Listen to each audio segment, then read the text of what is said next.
My name's Stuart. We're not here to harm you in any way. Did you just make a move then? I made a move to turn round because I'd heard Before something. Before you turn. No. We're not here to harm you in any way. We're not here to harm you in any way. There could be something falling from it. Then again, look at the roof here.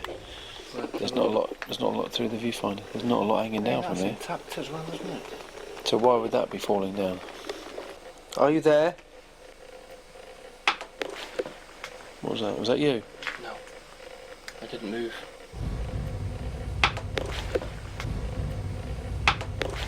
It's actually quite scary down here, isn't it? This is really nasty. You know why? Because we're down here, we're a long way from anything else, and we know there's a room here, another room there, and they're all dark. And we've got to go through each one to get out.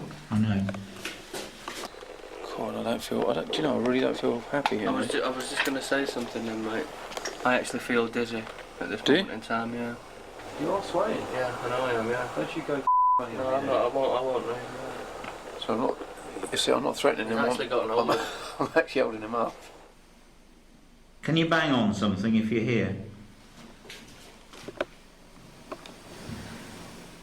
Can you show yourself to this very special camera that picks up people in the dark? What was that? Can you show yourself to this very special camera? Can you show yourself to this very special camera? Was that you that did that? Can you do it again?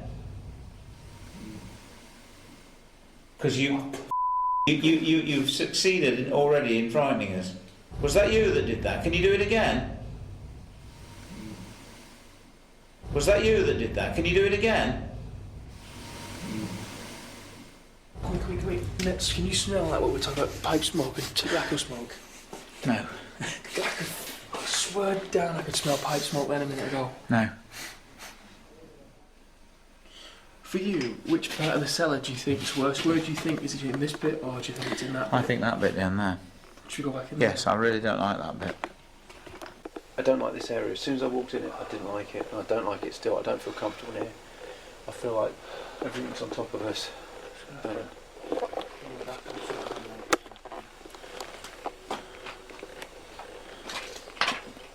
You okay? Jeez.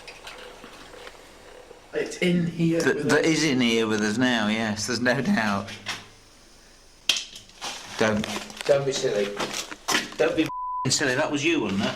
Where the one got the torch? No, I didn't kick anything. Is there any spirit entity in this empty shell of a building that wants to talk to us? You alright, Stu? Stu? Stu, you alright? Shit. Stu.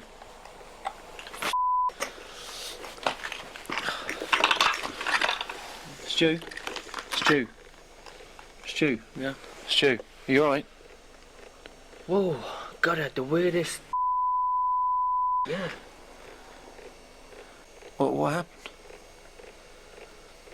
I was chatting away over there and I turned to you and I got no response and you were sort of crouched down as you are now. It was like I was here.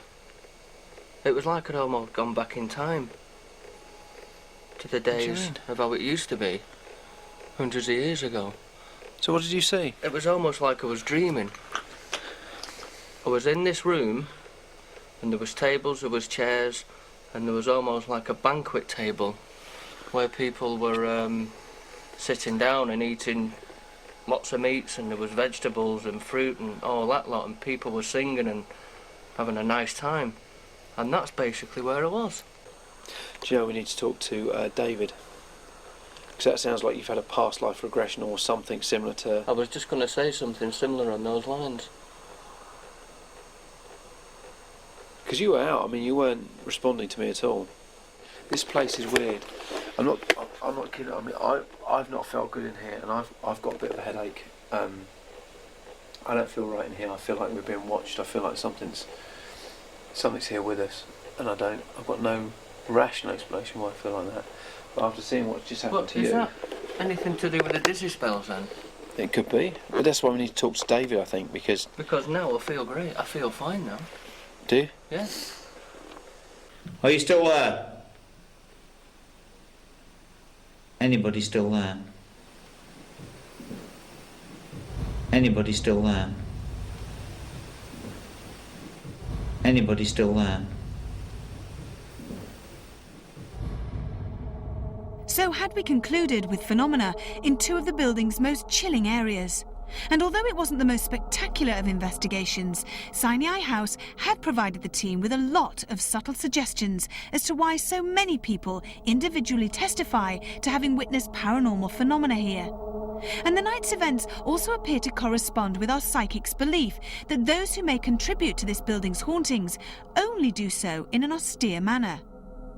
Other vigils, as well as Kieran's series of experiments, may have failed to add to a varied mix of peripheral sounds, flashing lights, shadowy spectres, and falling stones. Don't be silly. But once night had turned to day, one particular event remained fresh in everyone's minds. It was an incredible experience to go to a place of such antiquity. I enjoyed it. Don't be silly.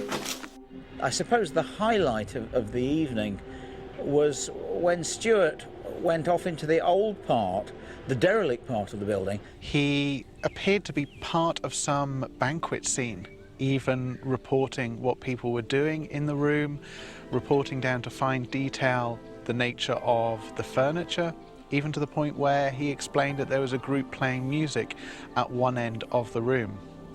Now, the fabulous thing is that one of the witnesses that I spoke to earlier in the day was a gentleman that had lived there from the age of 18 months. And he told me that on many occasions in that part of the building where he lived with his parents, they used to hear the sounds of what they believed to be a party. As did the present owner, on at least 4 occasions, woken up in the middle of the night to hear what sounded like a party going on downstairs. Interestingly, David Wells and myself both spoke to Stuart immediately after the actual experience that he had, questioned him in different ways, and actually came up with different theories. So there are a number of explanations for what happened to Stuart. One might be paranormal. He may have had some sort of past life regression that David put forward as a possible explanation. Aside from the paranormal explanation for Stuart's experience, there are 2 skeptical ones. One may be that he had a dissociative experience and actually created the imagery himself based on the prompts that he had from a fully furnished room in another part of the house. Another explanation could have been he was simply sitting in the derelict part and thought, maybe this is what I'm meant to be seeing. Due to various inaccuracies of the description of the room that he reported, we can safely surmise, at least from in my opinion, that he didn't have a genuine past life regression. On land where war once raged, we leave behind a house that holds 3 distinct but different energies. Astrals who have given you and I much to think about. So until next time, sleep tight.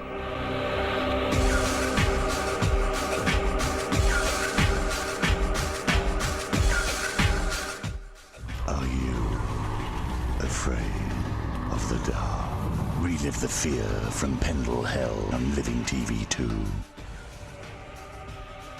Oh yes, it was a very spooky one last Halloween. Relive the memory, if you dare, only on Living TV 2 on Thursday. Next, another late night vigil. It's a Most Haunted extra from Sinai House in just a moment.